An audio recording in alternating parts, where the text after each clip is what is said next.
What's going on, everybody? Welcome back to Talkin Sports with Jake. Hope you're all doing well.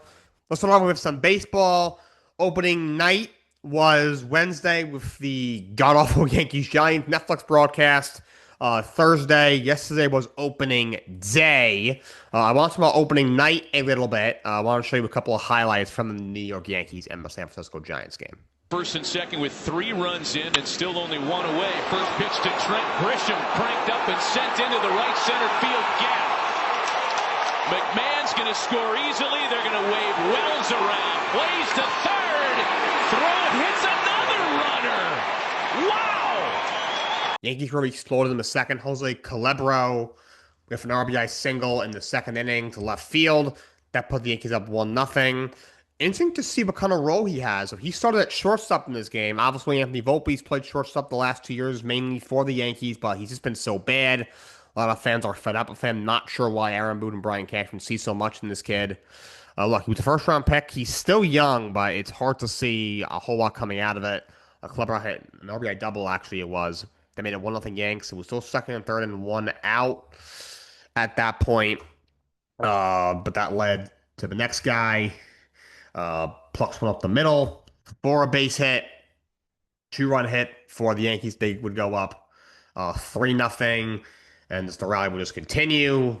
Next one, as you saw in the highlight, deep right center. Where the Giants play, it's such a big ballpark. 2-run double. Yankees go up 5-0. To 2-run triple. I think it was Trent Grisham. Yankees go up 5-0. They end up winning 7-0. In the game, 6 and a third from Max Fried. Netflix should never have Major League Baseball ever again. That needs to stop. I hope we don't get any more of those. They cannot do it ever again.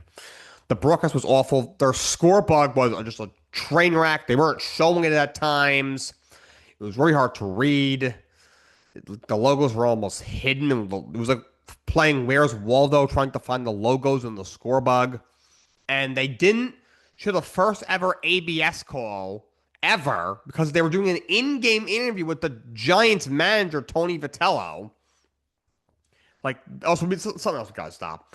Enough of the in-game interviews. Why are we interviewing Jazz Chisholm in the middle of the game when he's playing second base in a regular season game?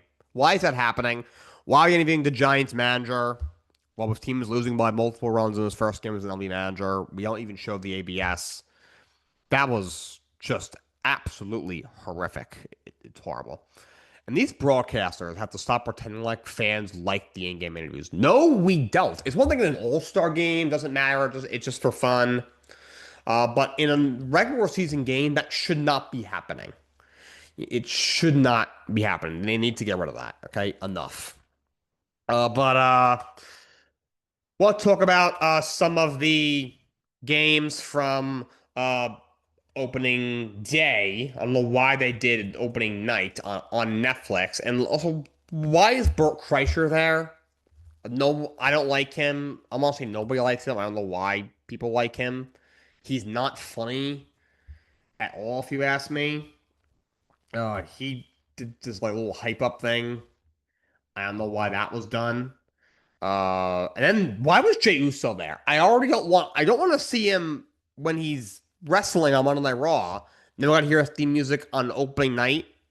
Oh my God. Can you imagine a Yankee fan who's also a wrestling fan? Probably went to jump off a bridge. Anyway, opening day. Mets beat the Pirates 11-7. Fight Peralta, 5 innings, 4 runs, 6 hits, 7 strikeouts. Overall looked pretty good. He gave up a couple of home runs. Gave up 2 to Brandon Lau, including one on the top of the first inning. Paul Skeens, obviously, the roughest outing of his 3-year career. Got pulled in the first inning, only recorded 2 outs. It's got a bunch of hits to center fielder O'Neal Cruz with 2 really bad errors. They weren't called errors, but they should have been. At least this is especially the second one. First one was a deep fly ball to center field by Brett Beatty that went over his head. That ended up being a 3-run double. That made it 4-2 Mets. And then the next batter was Marcus Semien, who had a pretty candy corn fly ball, not even deep to center field. He lost it in the sun and dropped it. That led to another run. So he gives up 5 runs in the inning. Of course, in Bench, his first ever home run, his first ever game. That was cool to see. Luis Robert had 2 hits in the game for the Mets. Soso drove in a couple runs. Mets went 11. to 7. They get 3 scores out of Tobias Myers as well behind Freddie Peralta. Mets win 11 to 7. Mets have the best record of all time on opening day, which is kind of funny. Brewers beat the White Sox 14 to 2 in an absolute drubbing. They got after giving up a run in the first inning, they were up 4-1 going into the third, and never looked back. Jacob Mizorowski pitched really well. He has 10 strikeouts. Unfortunately, the Brewers were without Jackson Churchill. Came after he has a fractured hand from the World Baseball Classic. So he's going to be out for a bit. The Nationals beat the Cubs 10 to 4. Orioles over the Twins 2-1. Ryan Helsley looked really good closing out that game for the Orioles. Struck out the side in the ninth. Red Sox shut out the Reds 3-0. Another great outing from Garrett Crochet. Roman Anthony looked good. Aroldis Chapman picks up where he left off last year with a save. Angels shut out the Astros 3-0. Jordan Romano gets the save. Remember that guy. He had some really good years in Toronto. The last 2 years have been injured a lot. Between Toronto and last year, I think he was in Philadelphia, but didn't pitch a whole lot because he was hurt. Tigers beat the Padres 8-2. Nice outing from Twix Ball. Cardinals beat the Rays in a crazy game 9-7. In the sixth inning, they combined for like 14 runs between the two. Pretty crazy game. Actually, Ryan Stanek got the save. He was on the Mets the last year and a half. Phillies over the Texas Rangers 5-3. We had the Dodgers beat the Arizona Diamondbacks as they look to defend their twice over World Series championship. 8-2. Yamamoto with a good outing in that one. And the Guardians beat the Seattle Mariners 6-4. So that was opening day. Yesterday, we did that. It was obviously always a lot of fun. Moving along, next segment I want to talk about, I'm going to give you my MLB hot seat rankings for MLB managers. There are 6 managers, I believe, that are firmly on the hot seat. Number 6, I'm going to go with Matt Quatraro in Kansas City. I like Matt Quatraro. I think he's done a pretty good job since taking over in Kansas City over the last couple of seasons. Took them to the playoffs 2 years ago. You won a playoff series. Last year, disappointing year. We all thought this is when they take the next step.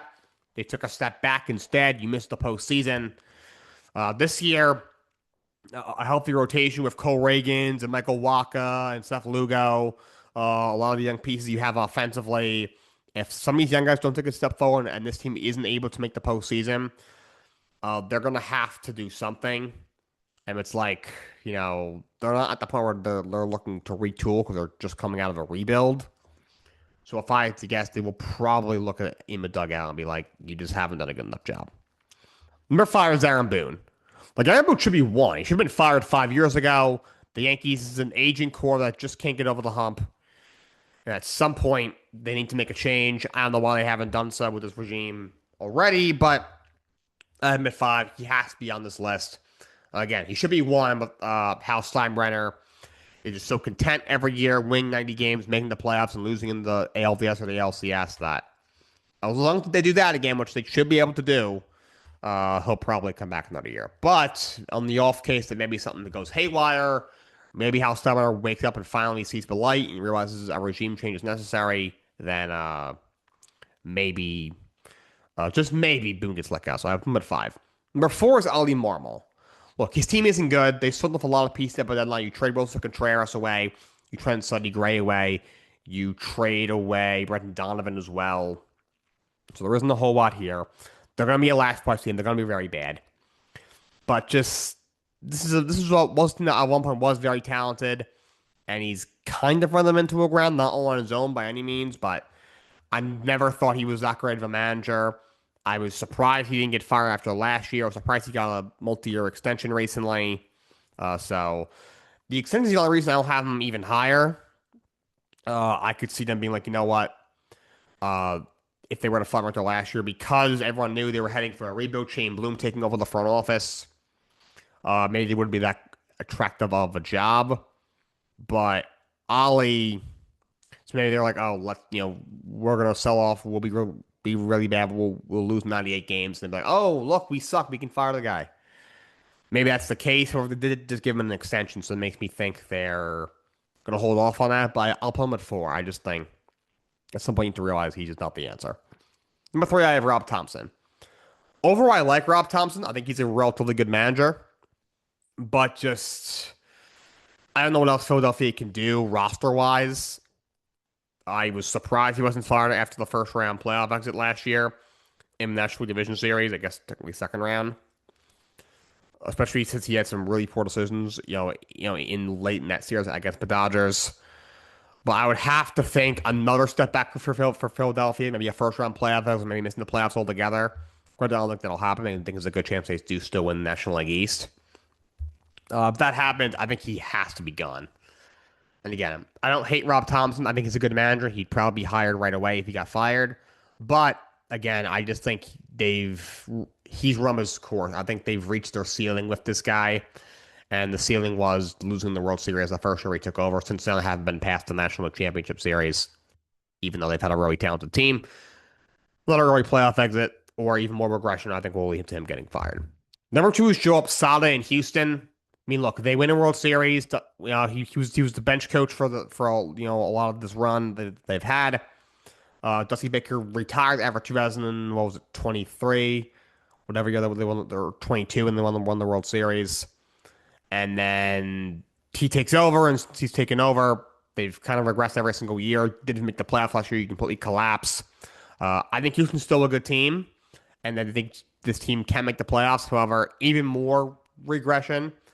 At the very least, if they do miss the playoffs again, which I think is very possible, I think this team's going to be gritty, tough to play against, and be very competitive when we right in the thick of the American League wildcard race. But if they do end up missing the postseason, I think he'll get fired because at that point your window's pretty much closed and they'll have to start making some real sweeping changes. Number one is Carlos Mendoza. Carlos Mendoza is under the most pressure of any manager in Major League Baseball. A lot of people thought he would get fired after last year. I do think it was the right move for the Mets to bring him back. He was so great in 2024, taking them to the National League Championship Series. The Mets have not had a manager last more than I think 2 or 3 seasons since Terry Collins, and he was last the manager in 2017. It's been a revolving door, and I got four of the Mets over the last almost decade at this point. Give him another chance. Give him a bit, a deeper pitching staff. He revamped his staff and in the offseason, pretty much a whole new coaching staff around him. Hopefully that will be helpful. But if the Mets do not get to the playoffs, he will be gone. I'd be shocked if he comes back when the Mets do not make the playoffs. And I think the same will probably be David Stearns will probably meet the same fate as him if they do miss the postseason again. Cubs extend Nico Horner on a 6-year extension. I think it's a good move from them. We don't know the money yet. But Nico Horner last year, career at the plate, hit 297, drove in 60 runs, and he's one of the best defensive players in all baseball, probably the best defender at second base that we've seen in a while. Really underrated young player that the Cubs extend for 6 years. And now I'm going to do my awards predictions. In the American League, I think the MVP is going to be Bobby Witt. Don't want to say Aaron Judge. First of all, it's kind of boring. And second of all, this is the year where most guys decline. You could argue Judge isn't most guys. Maybe he doesn't start to decline, but I think that's coming somewhat soon. So I was not sure if he'll be able to, have another crazy, 300 batting average, 50, 60 home run season. So I'll say Bobby Witt, the guy's just incredible. 5-tool player. I think he wins American League MVP. American League Cy Young, I'm going with Garrett Crochet. Obviously, Skubals won the last 2 years, but Crochet was right there with him last year. That was his first year as a true ace. Has it under his belt. Boston's got some more rotation pieces around them this year than they did last year. I think Crochet gets it done and wins the American League Cy Young this year. American League Manager of the Year. So this one isn't going to make a whole lot of sense. I'm going to go with Craig Albornoz in Baltimore. If you watched my MLB preview series, blah, blah, blah, I'm going to do my official playoff predictions probably Monday. I know I did, division by division, but I don't think I actually gave official playoff predictions. I do not have Baltimore making the postseason. That being said, if their pitching does hold up, that should be a playoff team, no doubt, because of how good their lineup is. And if he takes a team that last year had 90 losses and kind of a questionable pitching staff going into this year to the postseason in that division, I'd be shocked if he does not win American League Manager of the Year. On the National League side, and the American League Rookie of the Year, I think is Kevin McGonigal, the shortstop for Detroit, a number 2 prospect. I look at an opening day. I think he wins American League Rookie of the Year. National League MVP. I think Shohei Ohtani wins it again. I know I didn't do the boring thing for Judge, and I'm doing the boring thing for National League, but just Ohtani. We all know the guy's going to hit 280 with 50 homers, 110 RBIs, and 30 stolen bases, which is just insane. But also, he has a legit chance to win the Cy Young. He's not my Cy Young pick by any means, but like he could win it. Like 2 years ago, obviously he didn't pitch because he was coming off Tommy John. Last year, he kind of rehabbed in the majors, wasn't really full go until the playoffs, to be honest. Then with no handcuffs on, when in terms of pitching, Otani's got a chance to be one of the league's best pitchers. But this year, as he has been in the past, he's had some seasons where he's been an elite level pitcher. So I think he could have like one of those years that we talk about for a long time. National League Cy Young. I'm This one's a little bit tougher. I am gonna go with. I'm gonna say it's Yoshini. I want to say Yams, honestly. I'm gonna go with Yoshinobu Yamamoto. There's nothing to do with Palpolski's pitch yesterday. That won't happen again. I just think at some points, not that he'll be bad by any means, but he's had a sub 2 ERA through his first 2 seasons. At some point, he's gonna come back down to earth a tiny bit. Not that he won't still be the best or second or third best pitcher in the league, but he will be human. I think Yamamoto, especially with also the run support that he'll get, his rotation mates around him, I think he wins National League Cy Young this year. As for National League Manager of the Year, that one's a little bit tougher. I'm going to say it's manager is always kind of tough because do I give it to the guy who wins the most games? A lot of times they give it to a guy who truly overachieved. Like if Dave Roberts' Dodgers win 105 games, that's not necessarily like overachieving because of how good that team is. I think that's kind of what we all expect. I mean, their win-loss projection was like 102 wins, which is crazy. Now you're looking for a team that we all thought, they'll be a 500 team and they win 95 games and win their division. So I'll say it's Walt Weiss. And again, I'm doing the same way I did with Craig Alvarez in Baltimore. I think Atlanta's going to get bitten in the ass again by the health, and they're not going to make a postseason. But if he's able to fight through the injuries and get the team back to the postseason in a competitive division, he should be the manager of the year. National League Rookie of the Year, I think it's Nolan McLean. He was so good for the Mets down the stretch last year. He's now doesn't have to come in late in the year and pretty much be the ace because of how bad their pitching was last year. He can kind of just settle in behind Freddie Peralta, along with Dave Pearson and company in that rotation, and just pitch every fifth day. I think Nolan McLean wins National League Rookie of the Year. Some college basketball news.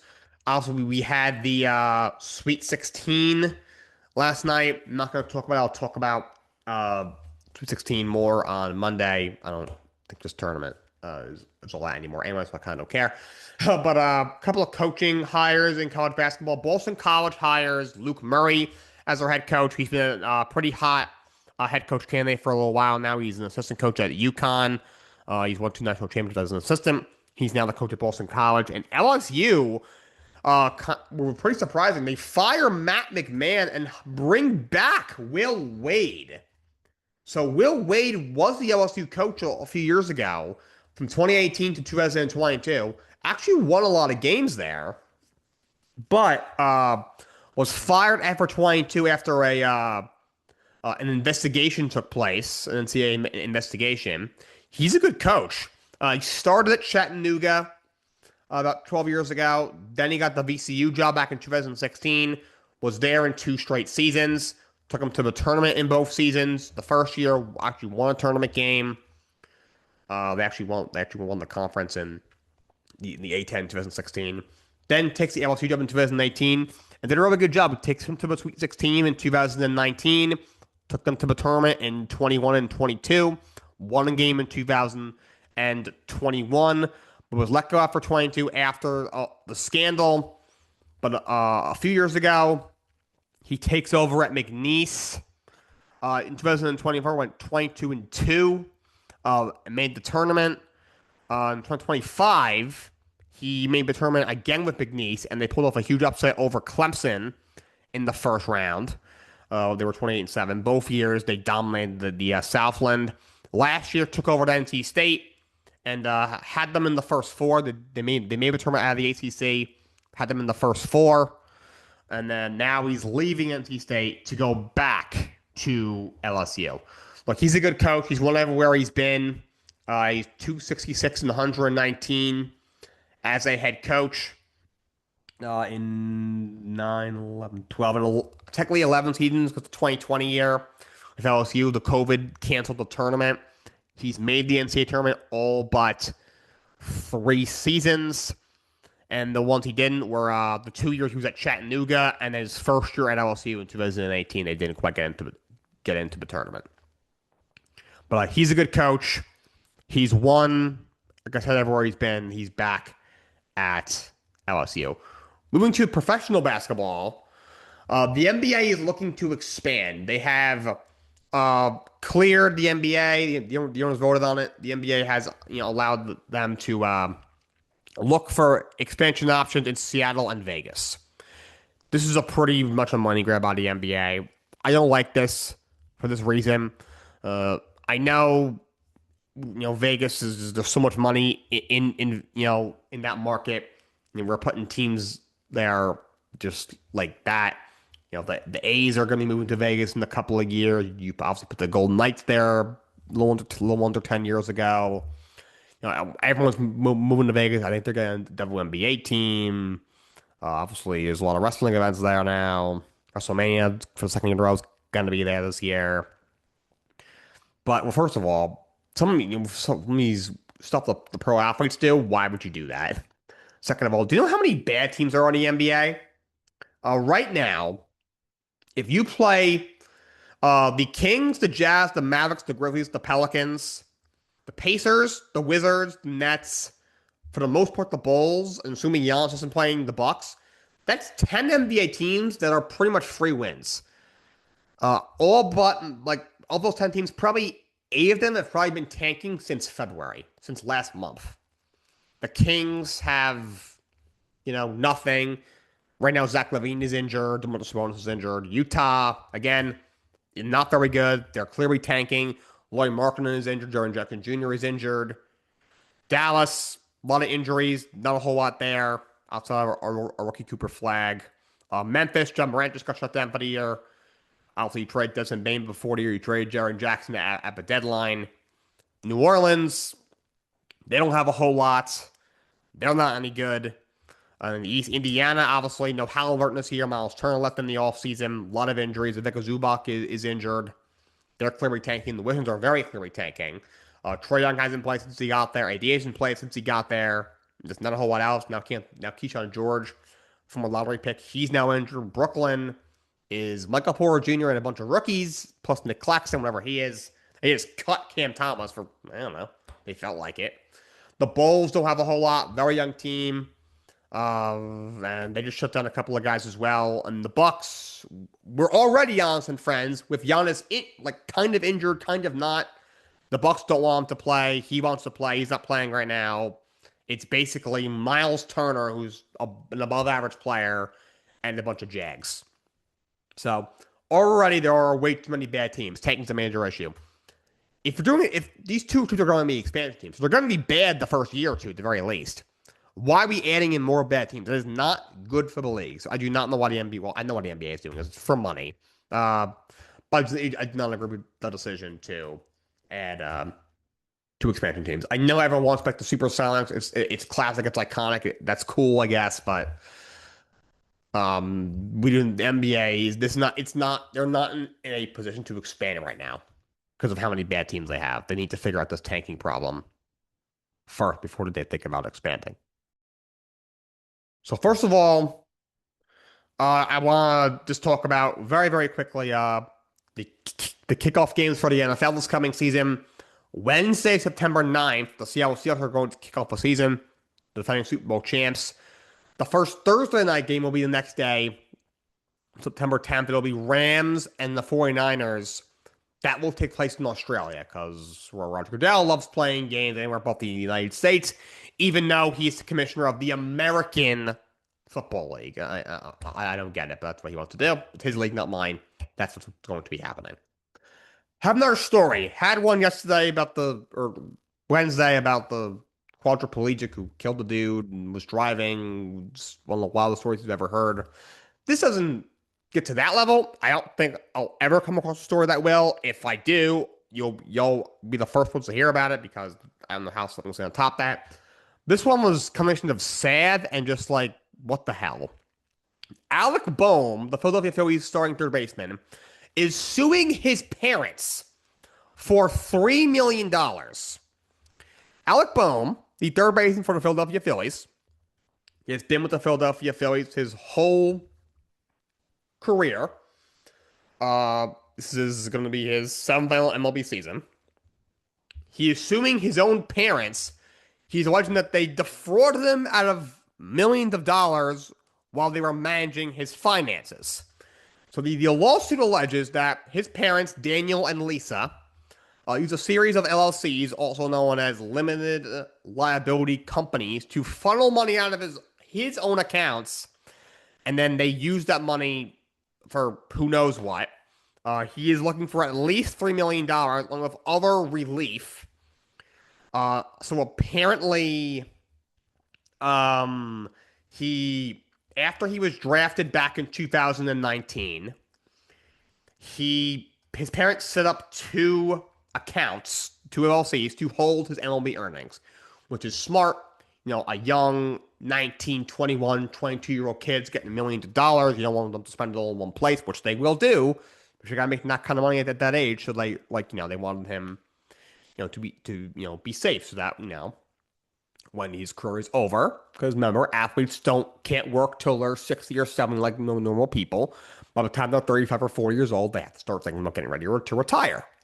So now, that's a smart thing to do. You put your money that you earn from playing in a separate account, and now you're set for life when you retire, even though you might only be 37 years old. And they told him they need to take a 10% interest in those accounts in order to act as his authorized representatives. But the money would still be his. So basically, they told him, we will manage the accounts for you so you can focus on, playing professional baseball for the Philadelphia Phillies. But you have to give us a 10% interest on the accounts, but you still will have full access to the money. It's yours. We're not going to take it for ourselves. And eventually, they gained access to his personal account somehow, and they limited the money in those accounts, and they used that money to pay off their own expenses. Continuing on here, lawsuit also says, I guess in January, Alec Boehm asked his parents to provide some information about some of his account holdings, including some of the statements from the accounts and the login information for the accounts. And all of a sudden, his parents just decided to get lawyers. Also, apparently, this is where it gets really wild. Apparently, they were charging him $50 an hour to manage his affairs. They're still listed as the directors of the Alec Boehm Foundation on the website of that foundation, along with Alec Boehm. So a lot to unpack here. First of all, Alec Boehm. First of all, how old is Alec Boehm? I want to find out how old this gentleman is. I imagine I can pretty much do the math already. I think he's like 26 or 27. Maybe he's a little bit older than that. Now, I want to see how old he is, because that's going to determine what I say next. Alec Boehm is 29 years old. Why is a 29-year-old having his parents manage his financials? Especially a 29-year-old who's going to be 30 before the end of the regular season. He turns 30 in August of this year. Having his parents who's making millions of dollars a year, manage his finances. Like, what in the hell? So, like, in terms of his parents charging him $50 an hour to, like, look at his finances, Alec Bohm makes multiple $1 million a year. He's made $19 million in his career. He's due over $10 million this year. His signing bonus back in 2018 when he was drafted third overall was almost $6 million. But like, do you need to should you be charging your own child $50 an hour to manage his bank account? That seems pretty crappy. I don't know. That doesn't seem really right at all. Like, so well, he's alleging that they stole money from him and used to pay off who knows, maybe their cars, maybe their house, who knows. But just so many things are wrong here. Why? I get it. When he first got drafted, he was 19 years old.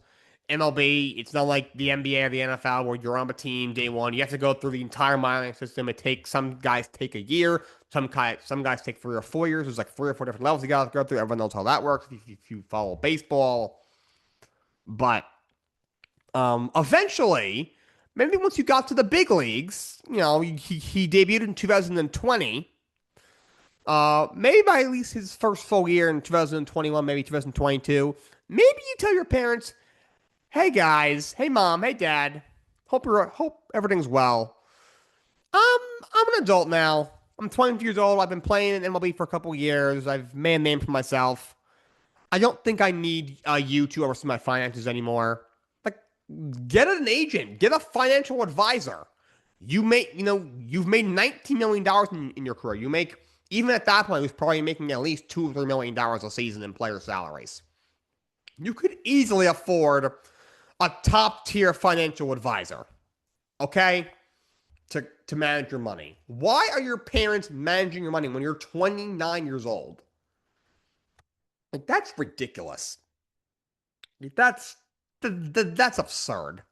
It's one thing, when you're 19, if they still have access to your bank account.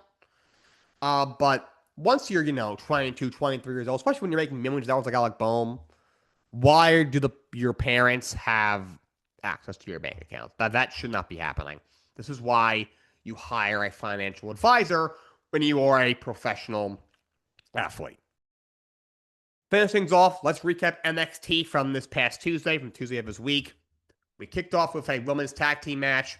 Fallon Henley and Lainey Reed, of course, with JC Jane ringside of Fatal Influence, faced Kendall Gray and the new women's speed champion who recently beat Fallon Henley for that title, Ren Sinclair. Kendall and Ren pick up the win in a pretty decent match.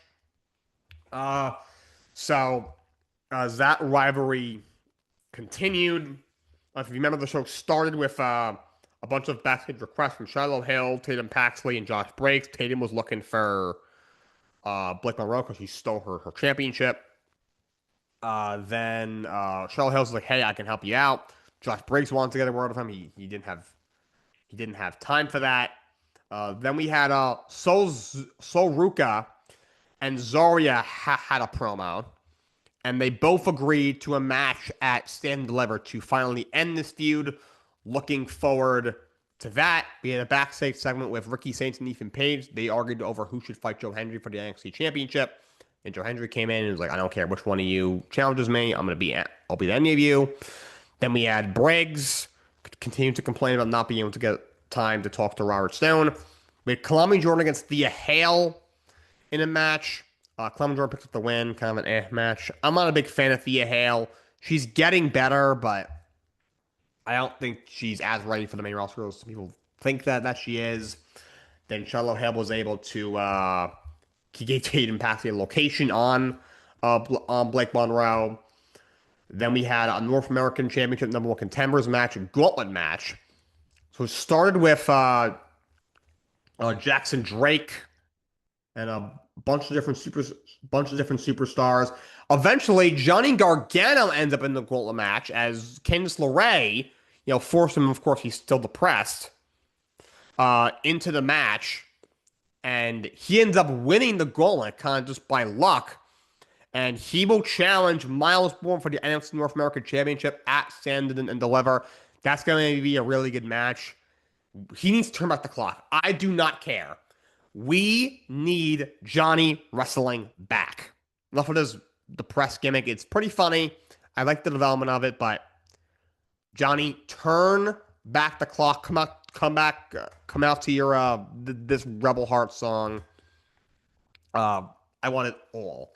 To be an NXT Tag Team Championship #1 contenders match. It was the culling, and they were supposed to fight, somebody else, but an injury happened, so they end up being a surprise team, which was Rayo and Bravo as of Los Americanos. Los Americanos picked up the win. They advanced to the finals of the tag team tournament. Then Josh Briggs backstage finally got a minute with Robert Stone, and he agreed to give him a match with Jasper Troy at the Infos Theater at MSG this coming week on NXT. Blake Monroe found Katie Patsy found Blake Monroe in a hotel room, bathing with her the NXT North American Championship, and she said, "We are going to have a meeting in the ring this coming week." And then we had Tony D'Angelo versus Ricky Saints in the match with Ethan Page at ringside, and there being a disqualification, which set up a fatal four-way match. I believe it's a stand and deliver, not next week. Joe Hendry will defend against Tony D'Angelo, Ricky Saints, and Ethan Page. Call me crazy. I would put the title on Tony D'Angelo. Not gonna lie. But that was NXT. That's all I got for you guys today. Have a good weekend. Until next time, so long. Have a great day.